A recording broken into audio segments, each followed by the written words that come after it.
Ai, ai, ai. Então tá, né? Maravilha, maravilha, Avante Lover de norte a sul do país. Você que carrega o coração de cinco pontas dentro do peito. Seja muito bem-vindo, seja muito bem-vinda, amigo e amiga São Paulino e São Paulina. Este é o Avante Meu Tricolor. Meu nome é Rafael Emiliano. E vamos para uma análise de jogo que não tem nem muito o que falar, né? Todo mundo sabe aqui as regras do YouTube em que a monetização é possível com 8 minutos de vídeo, só que esse vídeo, na verdade, ele poderia se resumir a 2, entrar como um short, porque muito do que foi esse jogo do São Paulo, e olha que eu comi bola, né, na análise do intervalo, quando eu deixei de mencionar a expulsão do Juninho Capixaba, do lateral esquerdo do Bragantino, né? Ainda bem que eu nem citei, ainda bem que eu nem me dei o trabalho de criar uma falsa expectativa a você que está aí do outro lado, porque de fato pouca coisa mudou. Foi um jogo apático, um jogo maçante, um jogo cansativo, um jogo broxante do São Paulo, onde a equipe no primeiro tempo, né, recapitulando um pouco, por mais que já tenha um vídeo aqui no canal especificamente sobre a etapa inicial, mas enfim, nos primeiros 45 minutos, um São Paulo que começou bem, com boa movimentação, mostrando um pouco ali de que o time reserva talvez pudesse repetir, se não com exatidão, mas com o mesmo ímpeto, o desempenho dos titulares, principalmente que no último jogo, né, da goleada de 4-1 para o Mirassol. Só que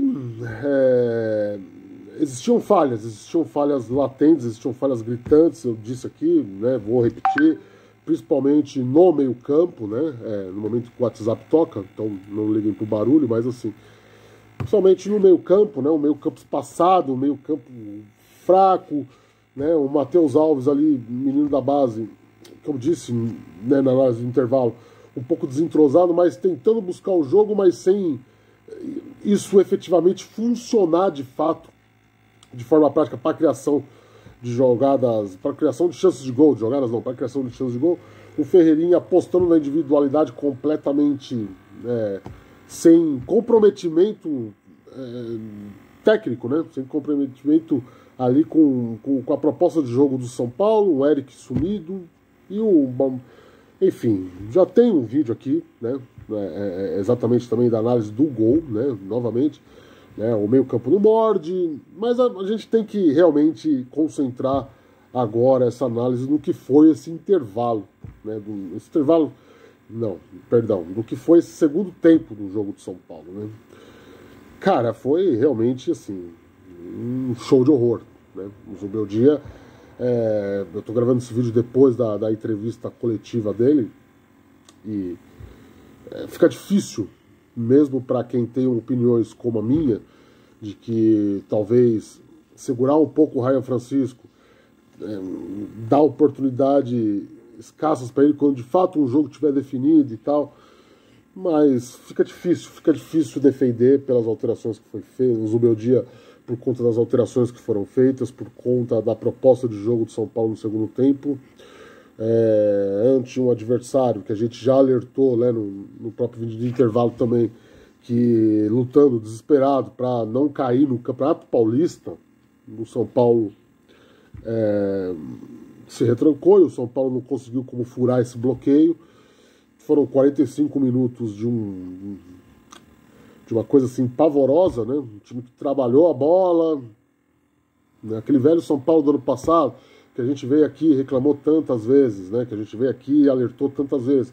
São Paulo que não consegue quebrar a última linha, um São Paulo que não consegue criar chances de definição, e quando tenta criar, não define, não consegue definir. Isso foi um cenário muito visível no São Paulo do ano passado, que esse ano parecia ter sido corrigido. Eu mesmo gravo um vídeo, né? Gravo vídeo não, faço uma postagem no Twitter, no último jogo, onde eu elogio o Zubeldia, e aí vem o jogo de hoje e vai tudo por água abaixo, né? Das duas derrotas do São Paulo no campeonato, acho que contra o Santos, um gramado extremamente prejudicado, enfim, tem desculpas ou hoje não tem. Um gramado em perfeito estado, um adversário com um jogador a menos que retrancou, fez 2 linhas de 4. O Zubeldia até, de uma forma prática, soube entender os caminhos, soube entender o que fazer, viu que o Ferrarese estava bem até na lateral, mas não tem o poder ofensivo necessário, coloca o Igor Vinícius, coloca o Oscar, coloca o Luciano para tentar trabalhar esse entre linhas, para tentar trabalhar mais principalmente o lado onde o Bragantino perdeu o seu jogador titular, mas deu tudo errado, basicamente a marcação do Bragantino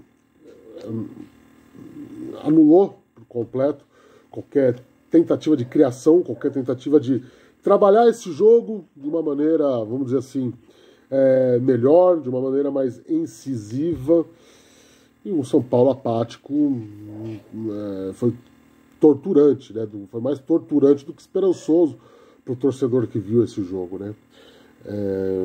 Vai ser sorte que já tem um jogo, sorte do Zubeldia, no caso, que só já tem um jogo logo na segunda-feira, porque, de fato, se tivesse que passar uma semana, por exemplo, ia ser uma pressão dos infernos, sejamos bem francos, né?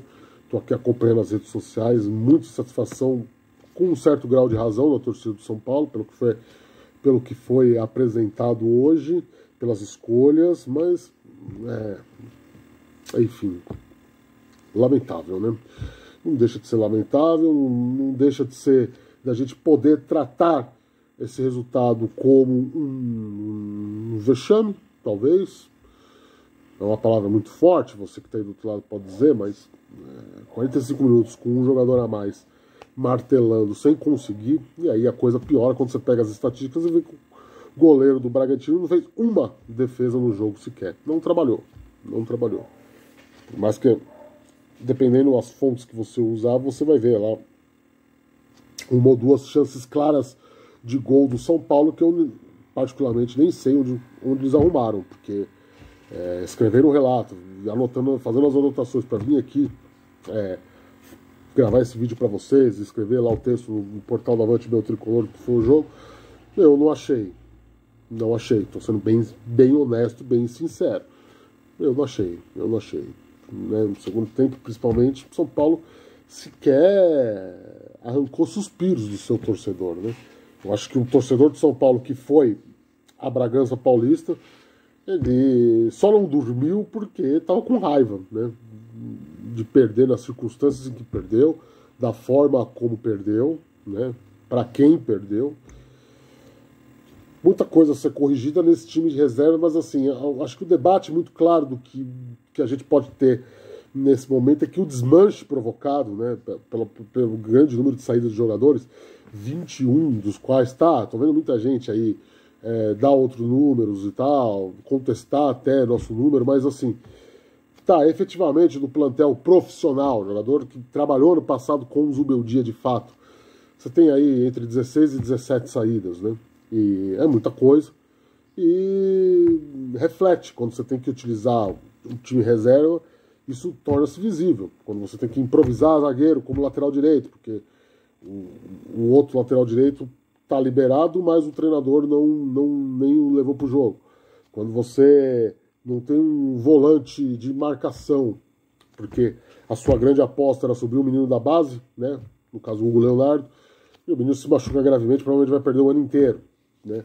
Quando você não tem substituição para os pontas, você vendeu o William Gomes, né? Que era um jogador que vinha entrando, por mais que você tenha lá o Henrique do Carmo, que também faz, mas até agora o treinador também não vem dando grandes oportunidades, assim como o Raio Francisco, né? E por mais que o Henrique do Carmo já esteja treinando com o Zubeldia já há muito tempo. Então, quer dizer, um elenco deficitário, o elenco titular é fortíssimo.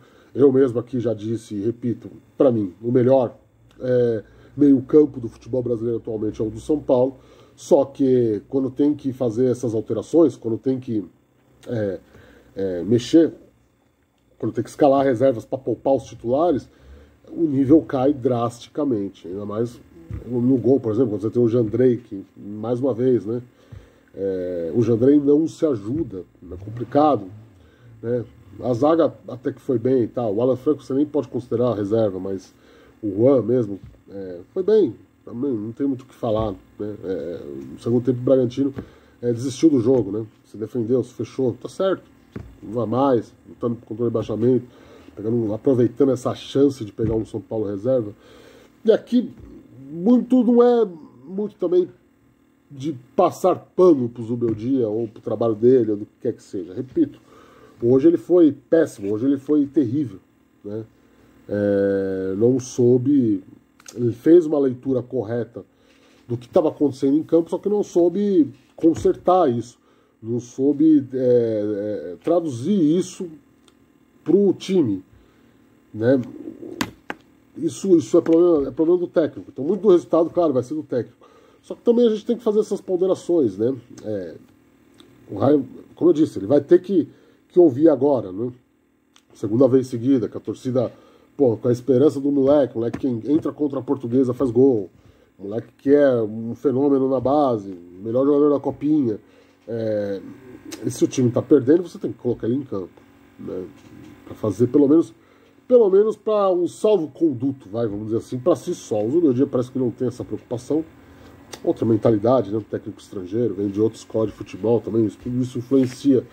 Mas ele vai ter que escutar, é óbvio, né? Por mais que eu concorde em partes com ele, com essa parcimônia com os meninos da base, né? Tava vendo uma live aí de um jornalista famoso falando, não, mas ele pôs o Matheus Alves. As pessoas esquecem que ele pôs o Matheus Alves por necessidade, né? Santiago Longo tá de saída, de malas prontas.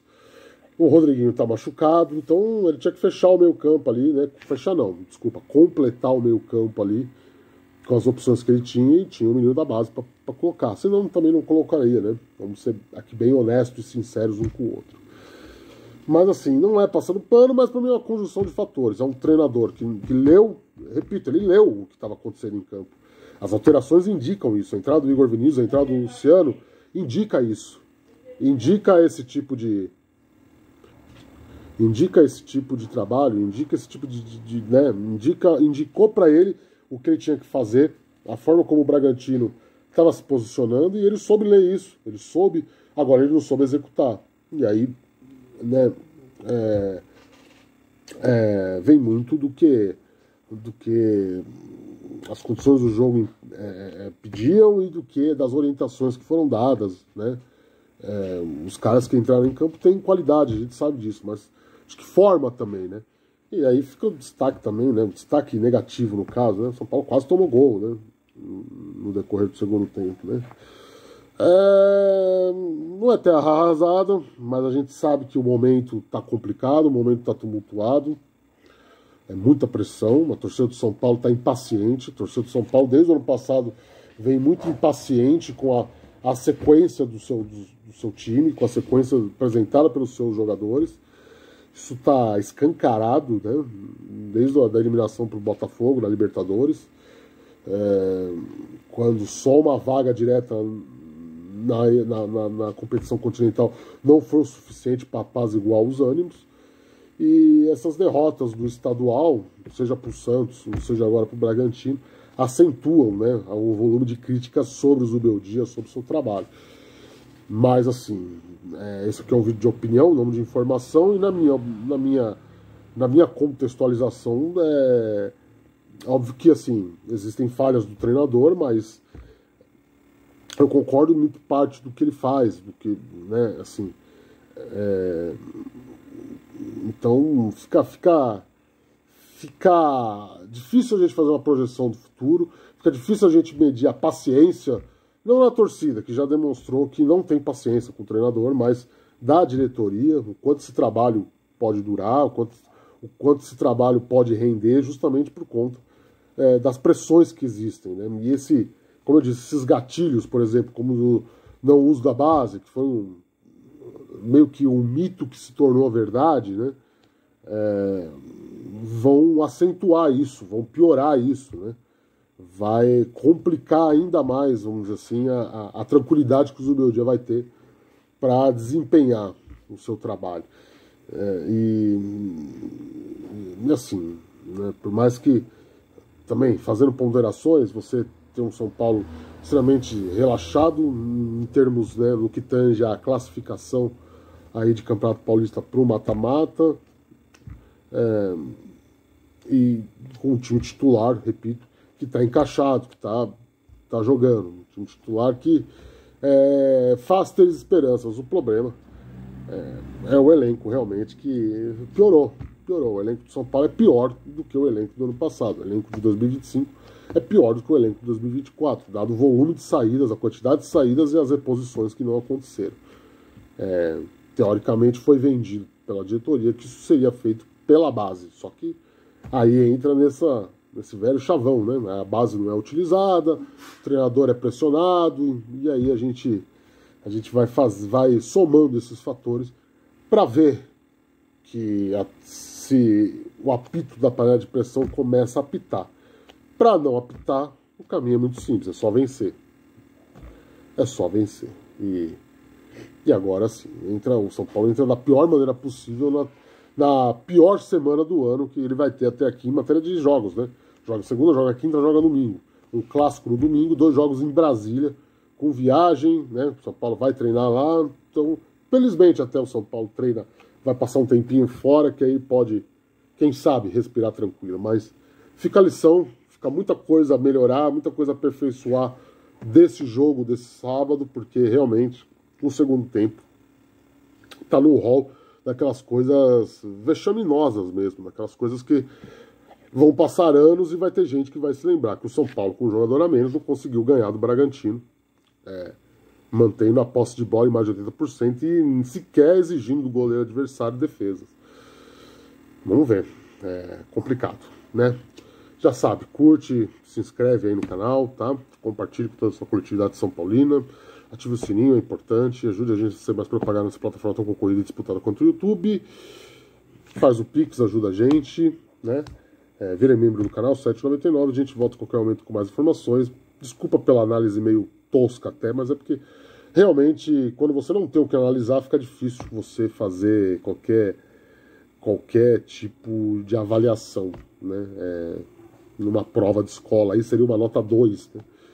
Do São Paulo hoje, porque não é só pelo resultado, né? Não é só o resultado, é a conjectura do jogo. Talvez nem se o São Paulo tivesse um jogador a mais e também saísse derrotado, a avaliação seria tão negativa quanto foi desse vídeo, porque se não fosse o segundo tempo em que você manter uma posse de bola por 45 minutos, quase tomar gol de contra-ataque, não conseguir sequer chutar o gol, é muito complicado. Fica realmente um daqueles jogos que entram para a história, que sempre vai ter um Zé Ruela que vai resgatar e vai lembrar desse dia, né? E em Brasília não, ó, errei. Em Bragança, né? Onde o tabu continua. É uma zica. O São Paulo, quando joga lá, é zica. Beijo do gordo, tchau.